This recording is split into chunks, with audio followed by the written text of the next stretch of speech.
Welcome to another live stream, my journey to the Trinity.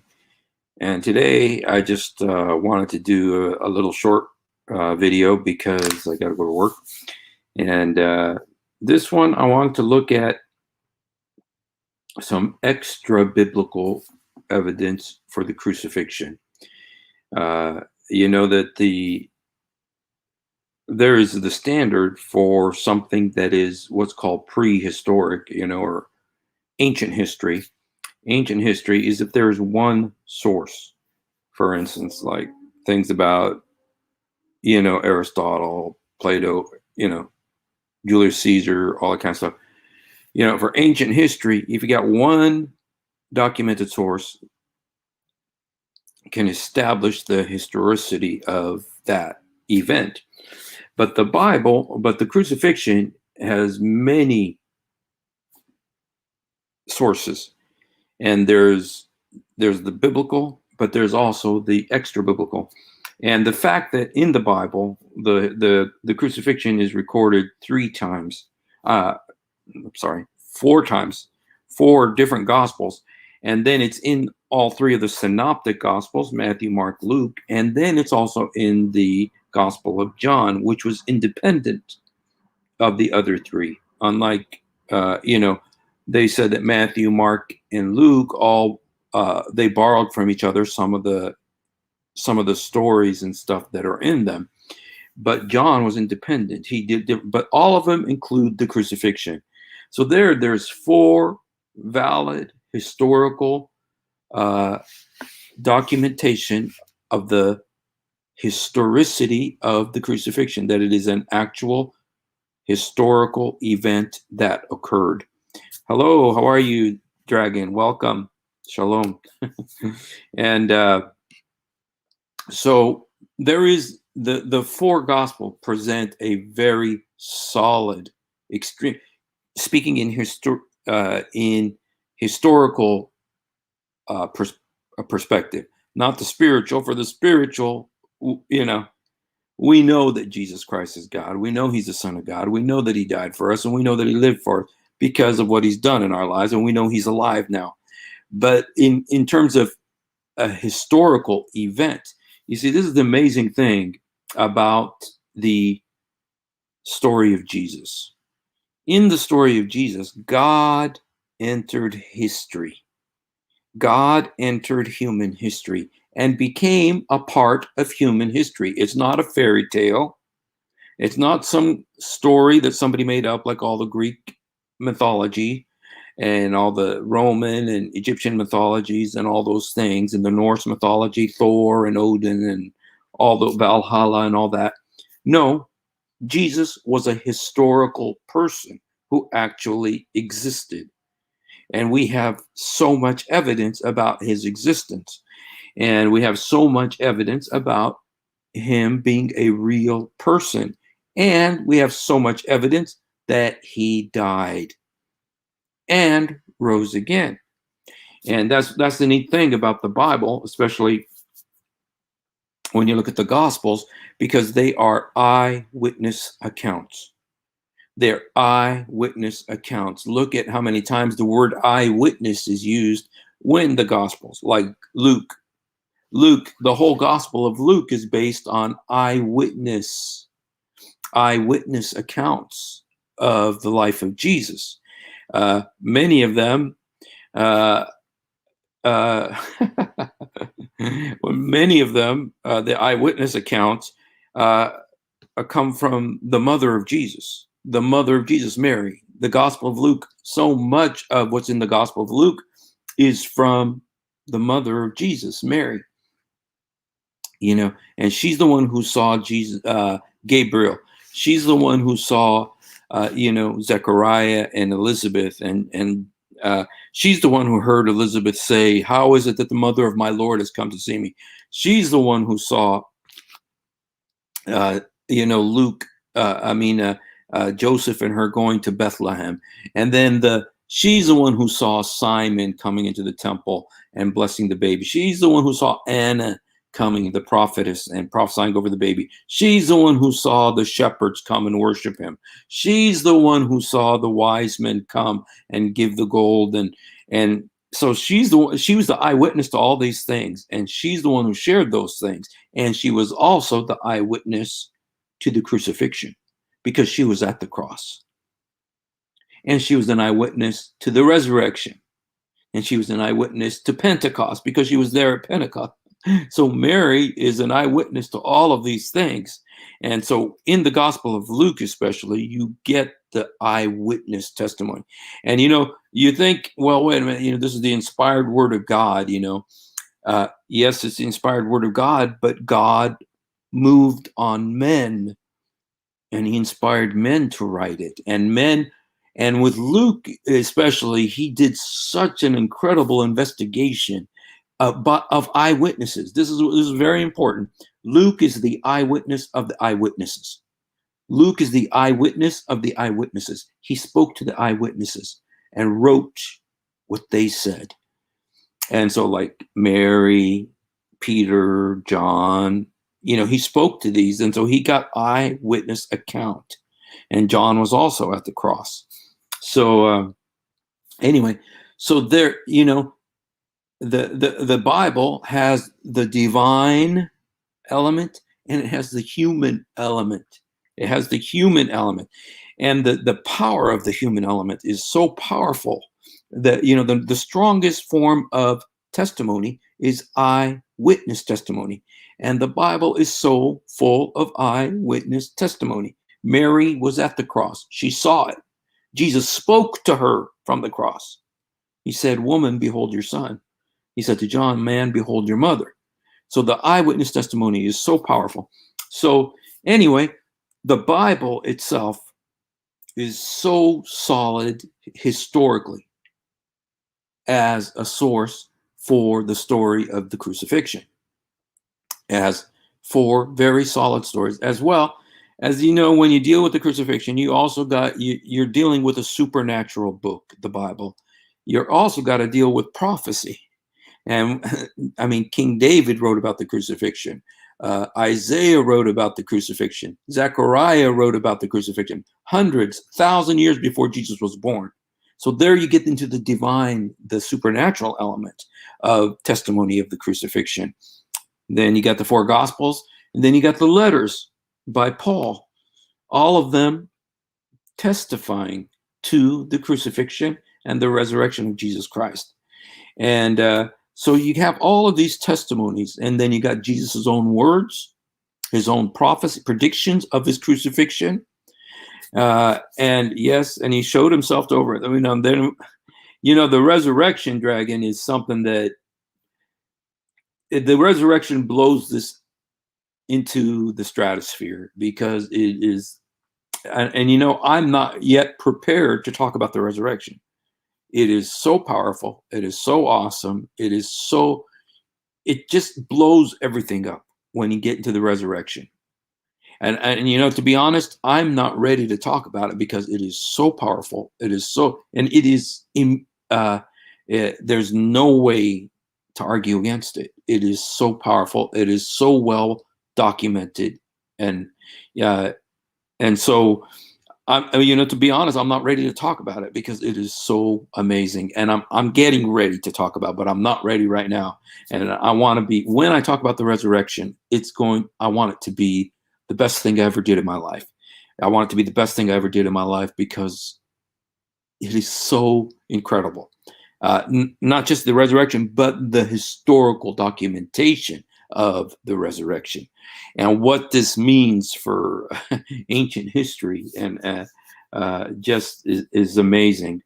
And but today I want to look at some of the extra-biblical, some of the sources outside of the Bible that talk about the crucifixion, because we do have the Bible in many, many, many times from many different sources, from many different times, from many different locations, from many different writers, before and after, during the lifetime of Jesus, about the crucifixion. But I'd like to look at some extra biblical sources. sources that are not religious, even some sources that are antagonistic to Christianity, and yet they don't deny the crucifixion.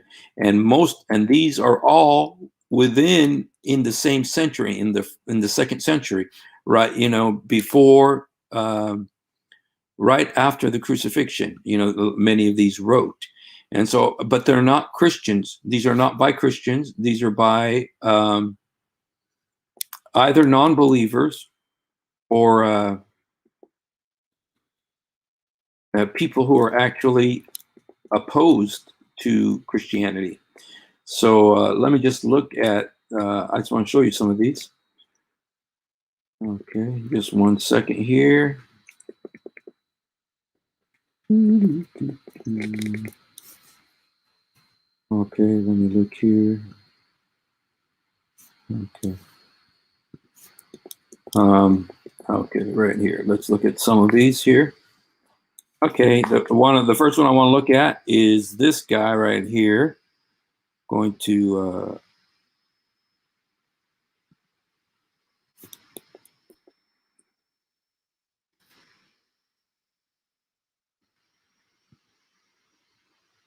okay, I got to get rid of some of this stuff. I got so much stuff here.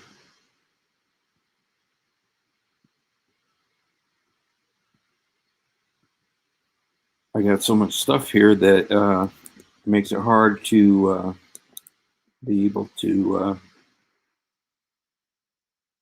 add slides. First one I'll look at is this guy here. His name is Josephus. Now this guy is Jewish. This guy is Jewish, Josephus, and he wrote the book. He wrote several books, but he was a very respected historian, and wrote books including Antiquities of the Jews, The Wars of the Jews, and he had many. Tacitus, I'm going to talk about him too. He had he's an amazing historian, but he was not a Christian, so he wasn't trying to preach Christianity. But this is what he said in one passage of the book Jewish Antiquities that recounts an unlawful execution. Josephus identifies the victim James. Okay, this was the execution of James, the brother, as the brother of Jesus, who is called Messiah, a man who did surprising deeds and was condemned to be crucified by Pilate. So here it's a Jew. Now this is what, was in the first century. This was in the first century. And here is a Jew who's not a Christian.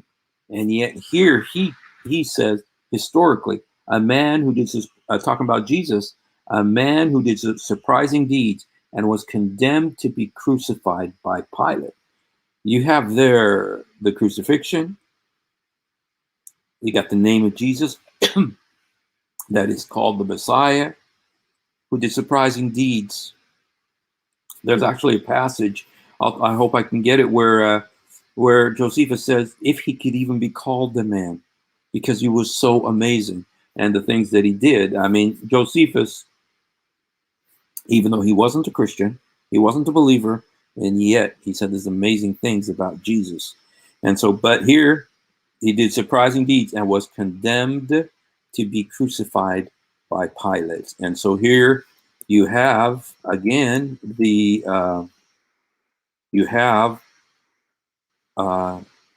crucifixion mentioned by a Jew. Now, then we have Tacitus also, and let's look at what Tacitus says, because he also provides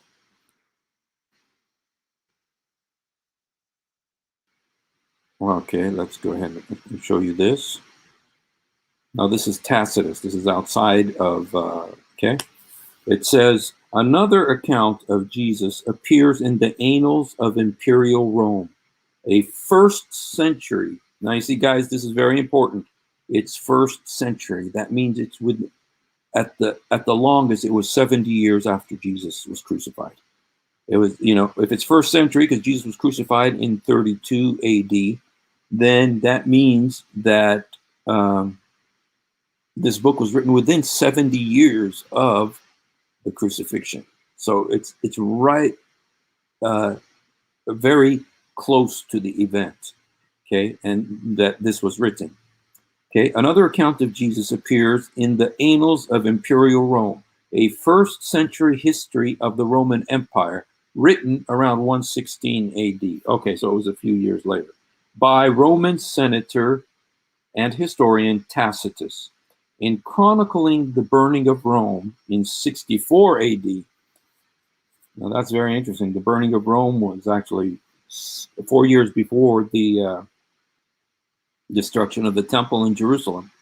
Tacitus mentions that Emperor Nero falsely blamed persons commonly called Christians who were hated for their enormities.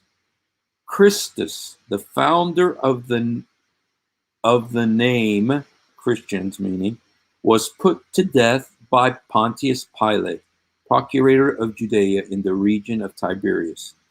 So here again, now you got this Roman again, and this guy, you can tell that he's not a Christian. He's not very crazy about Christians, judging by how he's writing, and yet he makes this mention of Christ was put to death by Pontius Pilate. That he was put to death by Pontius Pilate. You know, and this was like 116. Again, it's still only within like 80 years after the crucifixion that this is written. And so it just shows you, you know, again, the historical. So we've had, you know, let's just look, we had Josephus and we had Tacitus, okay, a Jew and a Gentile, both talking about the death of Jesus Christ, the crucifixion, okay? Okay, this is another, I don't have a picture of this guy. Let me see if I have a picture of him. This next one. See if I have it. I don't think I do though. Oh, you know what? I'm going to say this is him, even if it's not, and nobody knows what he looked like anyway. So I'll be safe to say this is him. Okay. Pliny. Okay. Let's look at what this says. Shortly before Tacitus penned his account of Jesus, Roman governor Pliny the Younger wrote to Emperor Trajan that the early Christians would sing hymns to Christ as to God. Some scholars believe the Roman historian Suetonius references Jesus in noting that Emperor Claudius had expelled Jews from Rome who were making constant disturbances at the instigation of Christus. So there's these mentions of Christ, Christus, that they considered to be a god. So this is from Emperor Pliny. Okay, let's look at another one.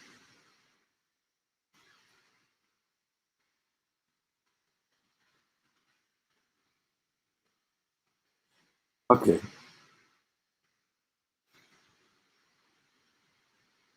Okay, this is the other, this again is Josephus, but this is a more complete, quote by Josephus, which I really like. Josephus in Jewish Antiquities in the 1st century AD, who wrote this. Now there was about this time Jesus, a wise man, a doer of wonderful works, a teacher of such men as received the truth with pleasure. He drew over to him both many of the Jews and many of the Gentiles. He was the Christ. Wow, that's amazing for, this is a Jewish guy again. And when Pilate, at the suggestion of the principal men among us, had condemned him to the cross, those that loved him at first did not forsake him, for he appeared to them alive again on the 3rd day, as divine prophets had foretold. And the tribe of Christians so named from him are not extinct to this day. So here, that was like the complete quote by Josephus. Beautiful, beautiful quote, man. Just amazing, what he said. Even though, again, and he was not a Christian, okay? And now here also is a more complete quote by Tacitus. I would like to show you. Oops. Okay, I'm gonna have to get rid of some stuff here. Okay, I got a little bit more about Tacitus here. I got so many things on here, you guys, because I like to have everything. I like to have everything ready in case somebody comes up and starts asking questions. I like to be able to have everything ready to be able to answer them. But because of that, I got so many slides. So I'd like to show you to actually show you a more complete quote by Tacitus. It's really an amazing quote. Yeah, it's really amazing what he says. Hi, Titok. Why do you say you're almost crying? Okay. Now, this is 1st, 2nd century Greco-Roman. This is Tacitus from the Annals of Rome, 1544. Christians derive their name from that man called Christ, who, during the reign of Emperor Tiberius, had been executed by sentence of the procurator Pontius Pilate. The deadly superstition, thus checked for the moment, broke out afresh, not only in Judea, the first source of the evil, but also in the city of Rome, where all things hideous and shameful from every part of the world meet and become popular. So you can see this guy doesn't like Christians. He doesn't like Christianity, but he talks about execution by Pontius Pilate and being called Christ. All of this is, by Tacitus, and very complete testimony of Jesus. And these are outside of the Bible. And then there was this other guy that I saw today. His name is Lucian of Samosata, and the book is called The Death of Peregrinus. And it says in this, the one whom they still worship today, the man in Palestine who was crucified. So here, and this was written between 120 and 192 AD, again, less than 100 years after the crucifixion, and mentioning the one who they still worship today, it was a man who is worshipped, who was crucified in Palestine. Obvious who that is referring to. And so we got all of these extra biblical sources testifying to the crucifixion, and just to show that this is not just one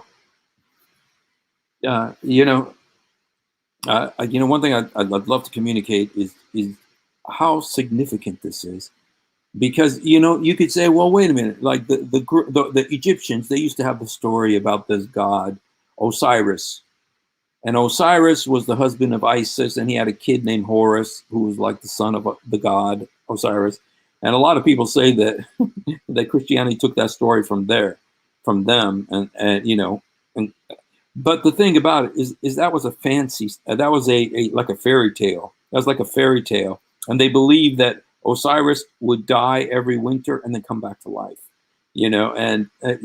What it was is like the winter, everything dies in winter and then comes back to life in the spring. So it was really like a statement about the creation, but the fact is creation testifies to the glory of God. That's why. And so they got that story, but those are fairy tales.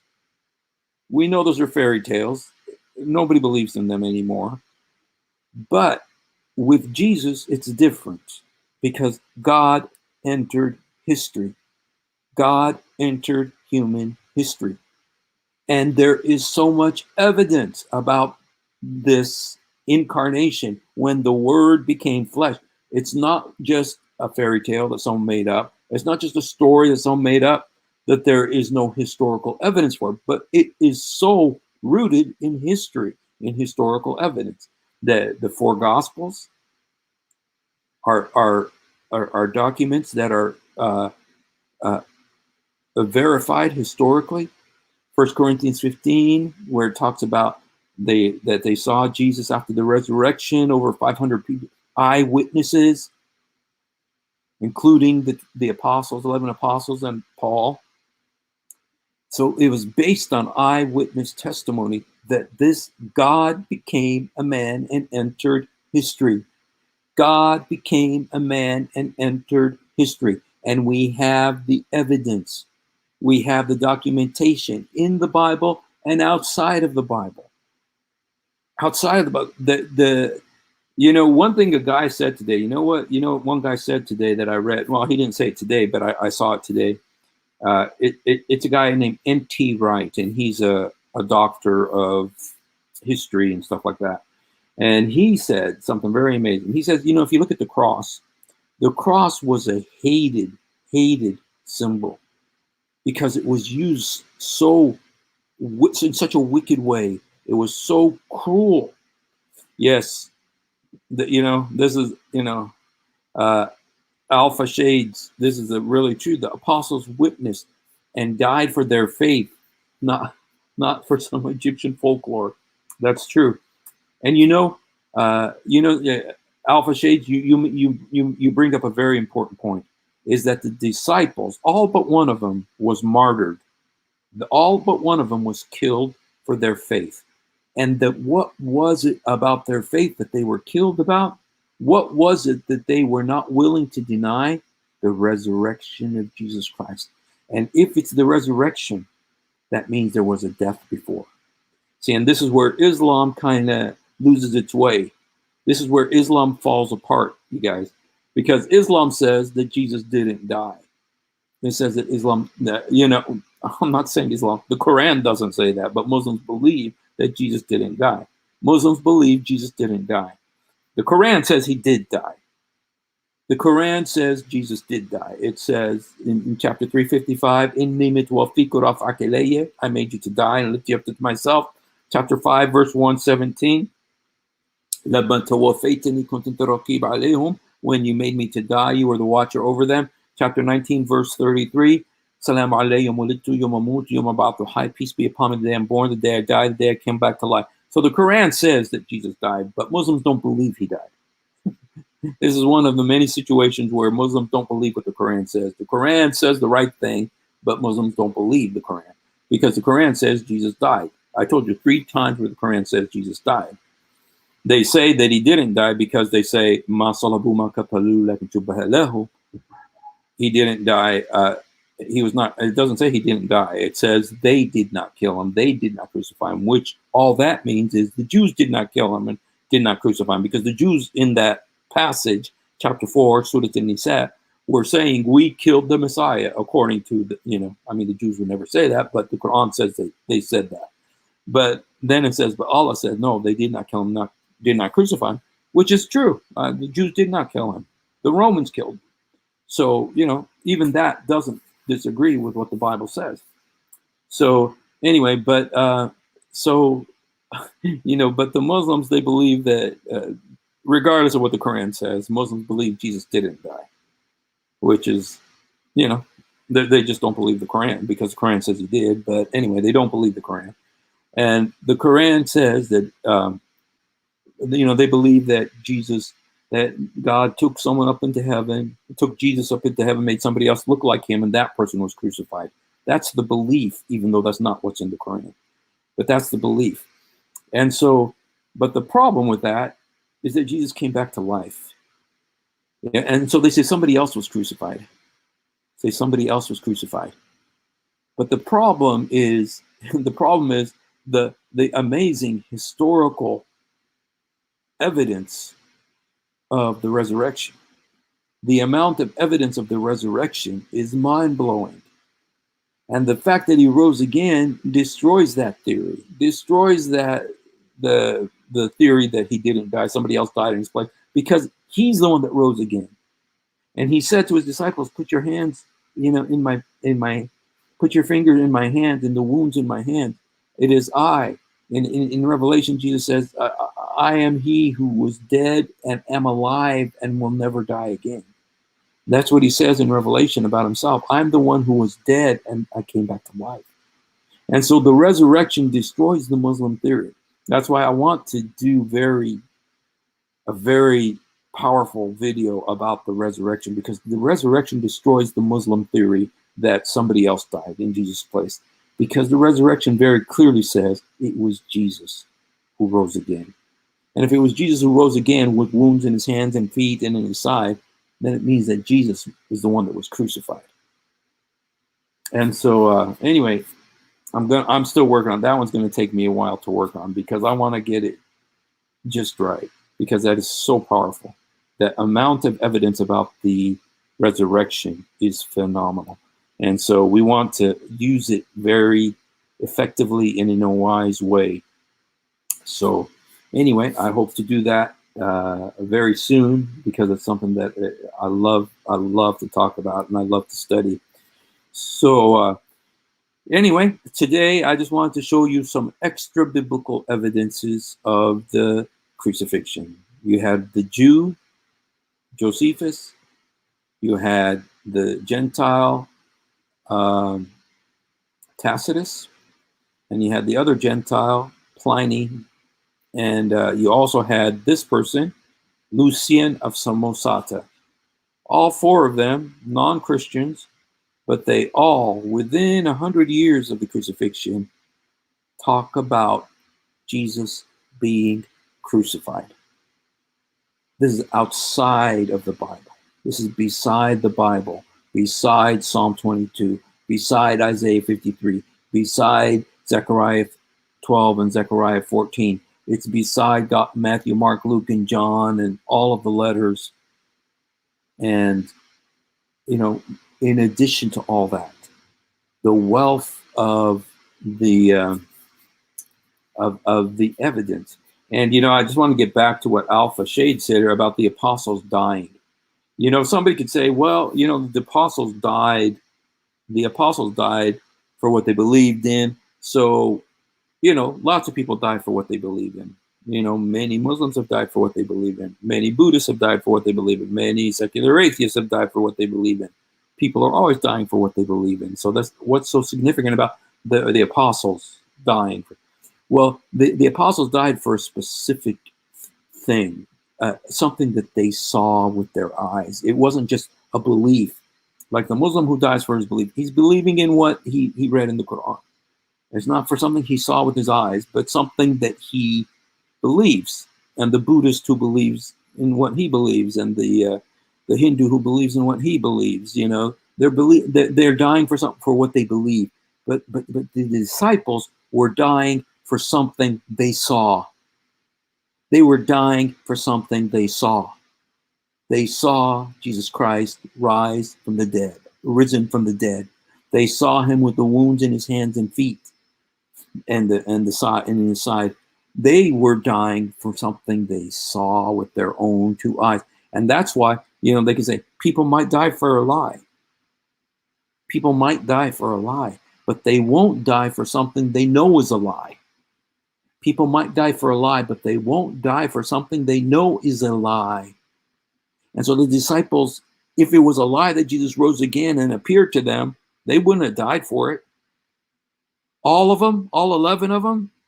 And this, in honesty, when you take all the 11 dying for their testimony, for their eyewitness testimony of the resurrected Jesus Christ, who died on the cross, rose again after 3 days, if they all, just if you take that, the implications of that, they were dying for something they saw. They were dying for something they saw with their own two eyes. That Jesus, who had died, had come back to life. That's why they died. So they're not dying for a belief, unlike other people who die for their beliefs. They weren't dying for their belief. They were dying for something they saw with their eyes. Now, if I was a Christian, if I was to be killed for being a Christian, like Muhammad said I'm supposed to be, you know, what did Muhammad say about me? For anybody who, let me see if I have it here. What does Muhammad say about me? He says, "Man baddal deenahu fa'uqtiluhu." You know, if I was to be, I am dying for what I believe and what I experience. And I know that Jesus is real by what I've experienced. But it's my belief and what I experienced. But it was different for the disciples. For them, it wasn't just a belief. they saw him. So they were dying for what they saw, not just what they believed. And that's why they all died. They all believed because they saw with their eyes Jesus rose again. And so that's the power of the fact that these 11 died. These 11 died as martyrs for what they saw with their eyes. And that is so powerful. It's 12 powerful cannons firing at the same time, testifying that Jesus died on the cross, rose again after 3 days. And so anyway, I just want to show you some of these. I need to do something about that too. I know that Josh McDowell did a wonderful job in his book, More Than a Carpenter, about that subject. It was just a beautiful subject. I need to read it again, refresh my memory about it, because it's a wonderful, wonderful subject. So anyway, thank you all for being here. Blessed, right, exactly, who did not see. Blessed are they who believe and did not see. Yeah, he did say that, but that still doesn't take away from the fact that the disciples did see, and they died for what they saw with their eyes. And the fact that all of them died for it, shows, except for John, it just is so powerful. It just intensifies. It's just like, it's so amazing how powerful a testimony that is. And so praise be to God for that. So anyone who doesn't believe Jesus died, change your mind now. He did die. The Bible tells you he died. The Bible, which the Quran testifies to, affirms, says he died. The Bible that Muhammad came to affirm, Rasul min inda Allah, musaddiqan lima ma'hum. That's what the Quran says about the Bible, that Muhammad came to affirm the Bible. The Bible that Muhammad took and said, Amantu biku biman anzalak, I believe in you and the one that sent you. The Bible that Muhammad believed in, you should believe in. And it says that Jesus died and rose again after 3 days. Accept that. Accept that. Yes, John died in the on that island. And yeah, he was boiled but didn't die. That's true. And so anyway, accept him today. Say, Jesus, help me. Jesus, forgive me. Jesus, come into my heart. Jesus, help me. Jesus, forgive me. Jesus, come into my heart. He is alive. He's real. He's right with you right now. He loves you so much. He cares about you. And so anyway, God bless you. Thank you all for being with me, and I look forward to being with you tomorrow. I hope tomorrow to have a really great guest. I'm hoping this is going to work out. I'm going to have a really great guest tomorrow. So God bless you guys. Love you all. Thank you for being with me.